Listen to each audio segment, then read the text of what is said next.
Okay, doom scrolling is a class indicator. Confirmed, it was just one of my theories when I posted it and it completely blew up. So I'm kind of making a bit of a follow-up video based on some additional insights I've had since then. A lot of them driven by the many comments that I got, which I'm very overwhelmed by, first of all, but also very grateful for, because it deepened my insight into something that was just sort of like an observation that I had. I saw similar posts to it online that kind of said the same thing. These are discussions that I had with like the people closest to me, and I was like, it's just, I feel like it's being talked of as a very individualistic problem. You see a lot of videos by creators being like, stop doom scrolling now, or here's how to stop and whatever. But I think what a lot of people don't realize, and it's kind of like what I was getting to, is that it's not so much of an individual problem. It affects different classes differently. Particularly the lower classes, it kind of works as even more addictive, and it's kind of the only hobby that they have access to that doesn't cost money, that allows them to socialize. It's a replacement for all these things, but I don't know if it's a good replacement for these things. I mean, I guess we'll find out. The other thing too is in the working and lower classes, I think what you really see a lot of is it's used as a coping mechanism for the daily grind. You're constantly working so much that your only relief, your only break really is going on your phone and scrolling. I think another kind of frequent sort of idea I saw pop up, like a counterpoint to what I was saying, which is valid, is like, a lot of rich people have doom scrolling tendencies, or I see them on their phone all the time. Yes, you see them on their phone, but it's more like they're not doom scrolling because they're burnt out or they're tired of life. It's like they are bored and they have nothing better to do, and they're just kind of like, whatever. But literally, if they wanted to go eat at like a very fancy restaurant, or if they wanted to go take a vacation somewhere, they totally could, and that isn't really accessible to everyone. That sort of like escaping the doom scroll, like escaping the spiral, it's not really like as much of a problem. Just like addiction, right?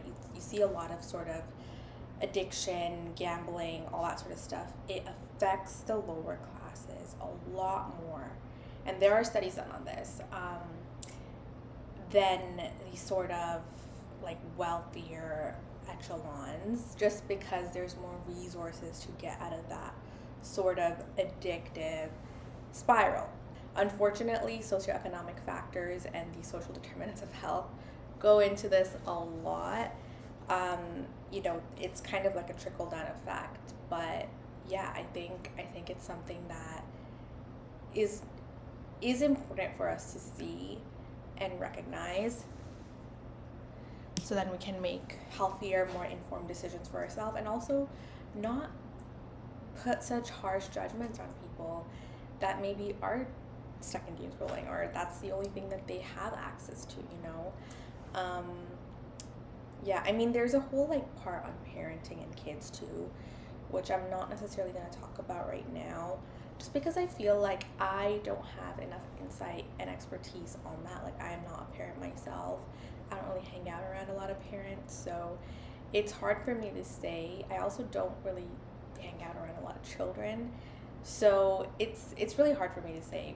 I think also the perspective that I'm coming from is I live in a very busy, large, urban, metropolitan environment, and that this is kind of my experience and what I see.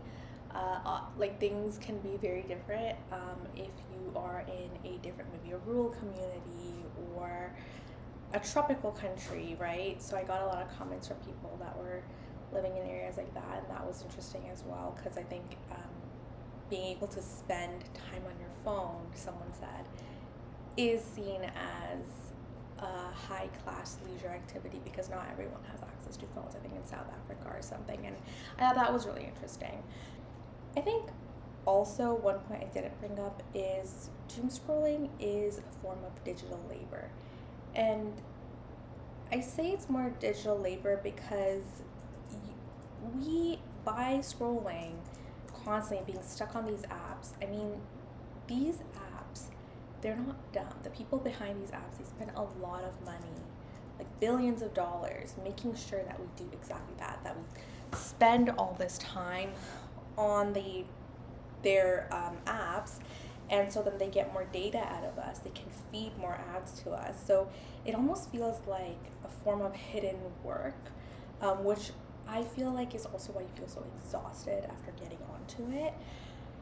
And there's a lot of emotional processing involved. Like, you're on these apps and it's like you're being thrown maybe some sort of like a reel for activism, and then a post on health issues, and then a post on why something is happening in another country that you should be aware about. And like, not saying don't be aware, but the amount of information that you get, I don't think it's normal, and we haven't processed this much information in human history. So it's no surprise that like people are even more anxious and overwhelmed all the time.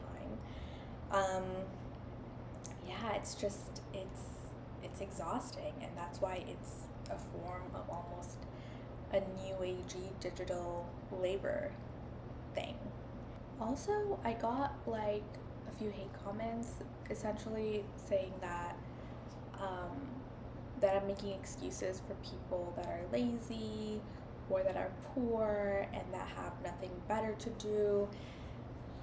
And you know, I mean, that's one perspective to see it, that, you know, I'm making excuses for people that can't do better with their lives or their time. And I simply don't see it that way. I just see it as a way of looking at social patterns to better empathize with a problem that's not necessarily rooted in the individual, but more so a social problem that I think collectively needs to be addressed, right? Like, it's not really something that I'm saying that you can't address on your own, but I think the reason why you're seeing it as a trend and so many people struggle with it is because there's social causes behind it, right? So, at least in my perspective. So yeah, these are just like my thoughts.